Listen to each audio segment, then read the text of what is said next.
చాలా జాగ్రత్తగా ఆలోచించాలి. అంటే దేవుడు దీర్ఘాయుసు ఇచ్చిన నీ ప్రవర్తన బట్టి మధ్యలో చట్టం ఏం చేస్తుందట?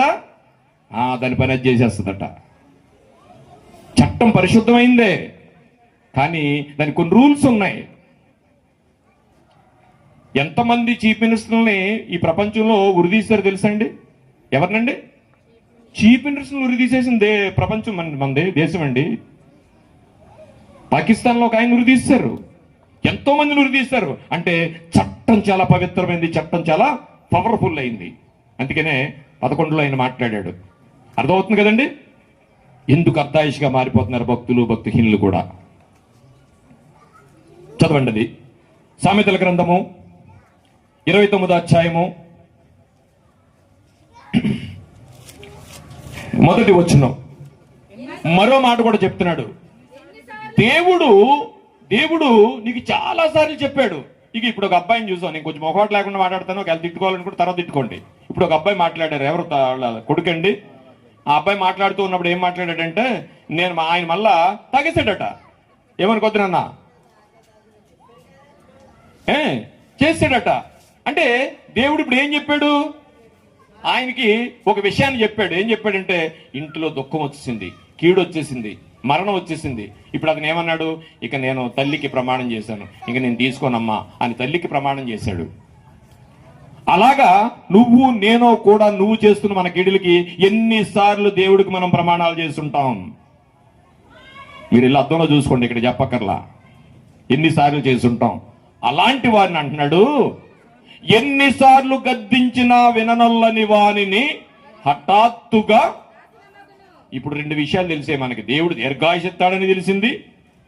ఈ దీర్ఘాయుసులో అర్ధాయుసుగా ఎందుకు మారిపోతున్నాడు కూడా 2 విషయాలు మనకి అర్థమైంది, క్లియర్గా అర్థమైందని నేను అనుకుంటున్నాను. ఇకపోతే ఇది భక్తిహీనులకు సంబంధించింది. కానీ భక్తులను ఎందుకు చంపేస్తున్నాడు?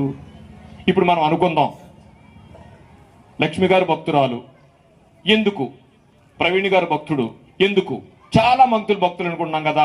ఇక ఎవరినెవరినో నేను అంటలేదు, కానీ నా విషయంలో నేను అనుకుంటున్నాను. నా పేరు విష్ణుబాబు.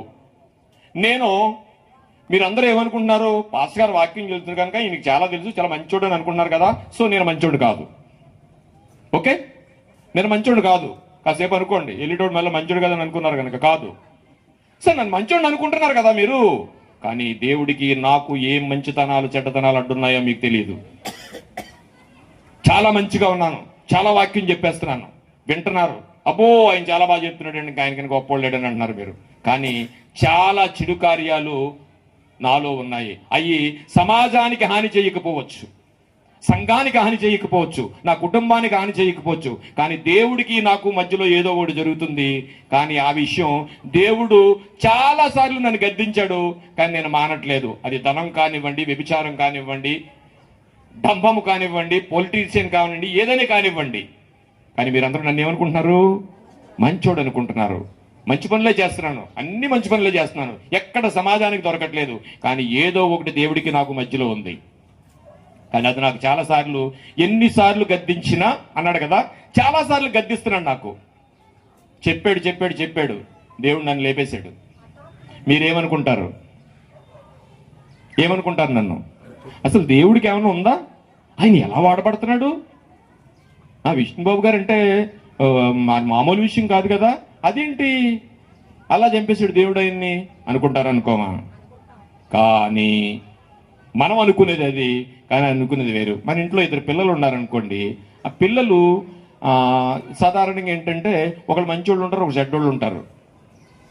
తెలిసినోడికి తెలిసినంత, తెలియనోడికి తెలియనంత వీడు ఎప్పుడు అల్లరి చేస్తానే ఉంటాడు. ఒక కుర్రాడు చాలా బాగుంటాడు, కానీ పొరపాటుని కర్మగా అలిపోయాడు, సాయంత్రం ఏదో చిన్న తప్పు చేసాడు అనుకోండి, మీరు ఏమంటారండి? అంటున్నాండి రోజు అల్లరి చేసి ఉండులేసి, ఎరా ఆడు ఎలాగో బుద్ధి లేదు ఆడికి, నీకేమైంది అంటావా? కానీ దేవుడు కూడా నువ్వు చాలా మంచోడు కావచ్చు, సమాజానికి చాలా బాగా జ్ఞానం చేసేయచ్చు, చాలా బాగా వాక్యం చెప్పేయచ్చు, కానీ ఆయన చాలా సార్లు చెప్తున్నాడు నీకేదో, అది నువ్వు వినట్లేదు. నువ్వు మంచోడో చెడ్డోడో ఆయనకన్నా అవసరం, సమాజానికి పని లేదు, నిన్ను తీసేస్తాడు. అలాగా చాలా మంది మంచి వాళ్ళు చనిపోయినప్పుడు మనం ఏమనుకుంటాం అంటే మంచి వాళ్ళని చంపేసేది ఏంటి అని మనం అనుకుంటాం. ఇప్పుడు మీకు ఒక అనుమానం రావచ్చు, అయితే ప్రవీణ్ గారి గురించి మాట్లాడుతున్నారు, ఈయన ప్రకాష్ గారి గురించి మాట్లాడుతున్నారు, వాళ్ళు ఏమైనా చెడ్డవాళ్ళ అనుకుంటారేమో. కాదు, భక్తుహీనుల్ని ఎందుకు చంపేస్తున్నాడని మనం చూసాం. భక్తులను కూడా ఎందుకు మరణిస్తారో మనం ఆలోచిద్దాం ప్రియులారా. దేవుడు అనంత జ్ఞాని. దేవుడు ఎంత ప్రేమ అంటే అండి మన మీద. ఏమండి, మీరు ఎవరినన్నా ఇష్టపడతారు కదా, ఇక పాస్టర్ గారు అంటే నాకు చాలా ఇష్టం. ఎందుకు ఇష్టం అంటే చాలా తక్కువ సార్లు ఎక్కడెక్కడ కలుసుకున్నాం. ఆయనలో ఒక 4-5 క్వాలిటీస్ నాకు నచ్చాయి, ఇష్టపడతాం. ప్రేమించగలవా? What is the difference between love and ఇష్టం? ఇష్టానికి ప్రేమకి తేడా ఏంటండి? ఒక 4-5 ఇందులో బాగున్నాయి కనుక ఈయనలో క్వాలిటీస్ నేను ఇష్టపడ్డాను. ఈ 4 క్వాలిటీస్ నేను అనుకున్నట్టు ఉండవు 10 రోజుల తర్వాత. ఏమండి, నేను వెంటనే వదిలేస్తాను ఆయన్ని. కానీ దేవుడట ప్రేమిస్తున్నాడట. నువ్వెవరన్నా ప్రేమించావా? ప్రేమ అంటే ఈ పిల్లల ప్రేమ కాదండి నేను మాట్లాడేది. ఆ ప్రేమ డిఫరెంట్గా ఉంటుంది. ఉదయం ప్రేమిస్తానంటాడు, సాయంత్రం ఒప్పుకపోతే రేపు మార్నింగ్ బస్ స్టాండ్ దగ్గరకు వచ్చి యాసిడ్ పోసేస్తాడు. నేను ఆ ప్రేమ గురించి మాట్లాడట్లేదు.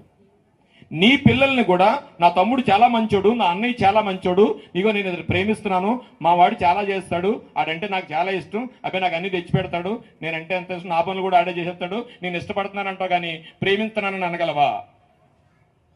కానీ దేవుడు ప్రేమిస్తాడట. ఎలా ప్రేమిస్తున్నాడట తెలిసిందండి. ఇక ఈ రోజు నువ్వు ఇక్కడ కూర్చున్నావంటే ఆయన ప్రేమించాడు గనక. కానీ నువ్వెవరిని ప్రేమించట్లేదు.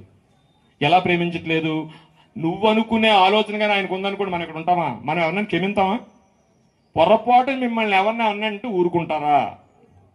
పోనీ ఆయన మీకు చాలా చెప్పాడు కానీ మీరు వినట్లేదు, ఆయన ఊరుకోపోతే మనం ఇక్కడ ఉండం.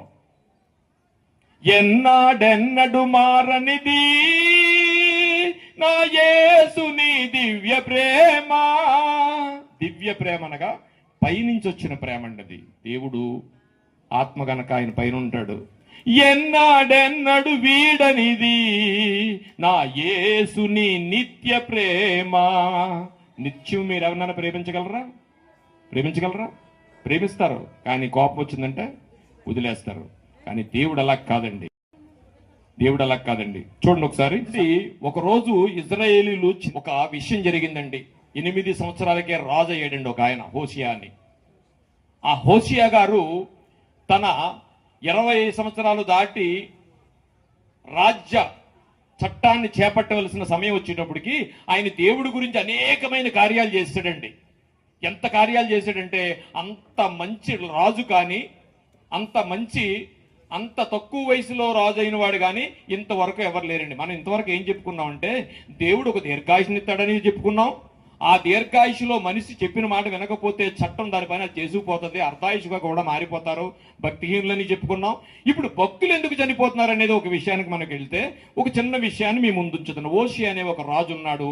ఆయనకి 8 సంవత్సరాల్లోనే రాజు అవ్వాల్సిన అవసరం వచ్చింది.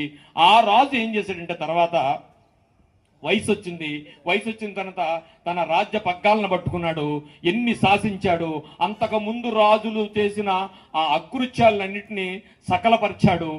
దేవుని యొక్క గ్రంథాలను చింపేస్తే ఆ గ్రంథాలను కూడా తిరిగి రాయించాడు. అంత గొప్ప భక్తుడండి అతను. బైబిల్లోనే టాప్ 2లో ఉంటాడండి ఆ భక్తుడు. ఓషి అంటారండి ఆయన్ని. అలా జరుగుతున్నప్పుడు దేవుడు ఒక రోజు ఆయన దగ్గరికి వచ్చాడు. ఏమన్నాడు?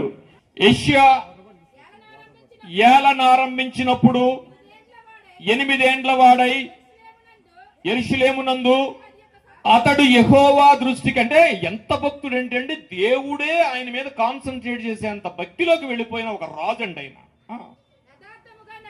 యథార్థముగా నడిచెను, కుడి ఎడములకు తిరుగక. అంటే కుడి ఎడములు అంటే ఏంటి తెలుసండి? తెలియని ఉంటే చిన్న మాట చెప్పుకుందాం, ఆ సమయం వచ్చింది కాబట్టి. 2 రన్నింగ్ చేసేవాళ్ళు ఉన్నారట. ఆ రన్నింగ్ లో చాలా డెఫినెట్ గా ఫస్ట్ వచ్చేస్తాడు. ఆడితో ఇంకొకడు ఉన్నాడు, ఫస్ట్ వస్తాడో రాడో తెలియదు. 2 రన్నింగ్ లోకి వచ్చేసారు, పరిగెడుతున్నారు. నెగ్గుతాడా నెగ్గడా అనేది ఏంటంటే ఒక వ్యక్తి డెఫినెట్ గా నెగ్గుతాడు.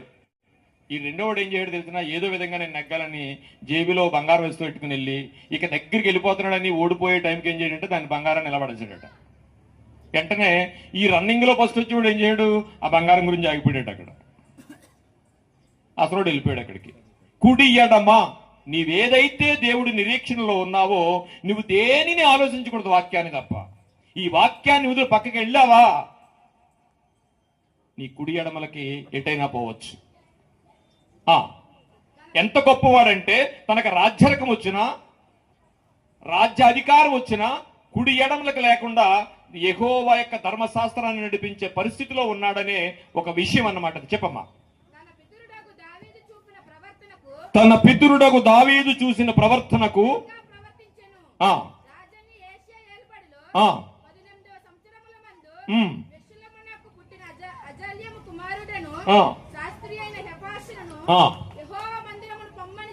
చాలండి.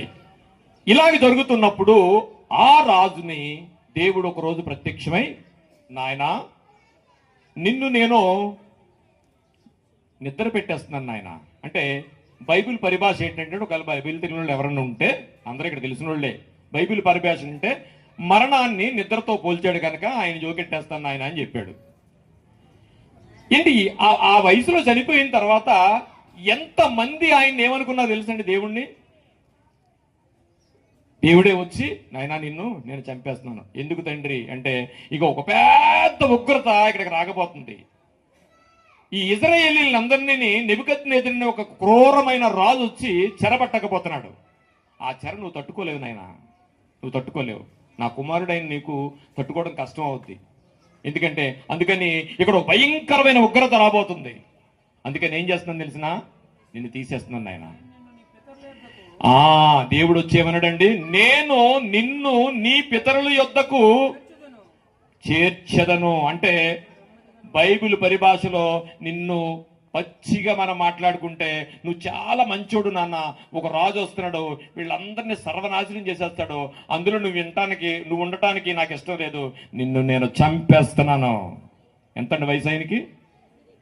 ఎంత వయసు ఆయనకి? అర్ధాయుష్ అండి, యవనస్తుడండి. దేవుడు చంపేశాడు. ఎందుకు తెలిసిన, ఒక భయంకరమైన విక్రత రాబోతుంది. మనం కూడా చూడండి, సినిమా ఇంట్లో టీవీ చూస్తున్నాం అనుకోండి, టీవీలో ఒక భయంకరమైన పరిస్థితి వస్తుంది. వచ్చినంటే మనం ఏం చేస్తాం, ఆ కత్తి చూపుడు చేస్తుంటే రక్తం ఏదో వచ్చేస్తుంది అనుకోండి, చిన్నపిల్లవాడిని కళ్ళు మూసేస్తామా? అలాగే దేవుడు ఏం చేస్తాడట.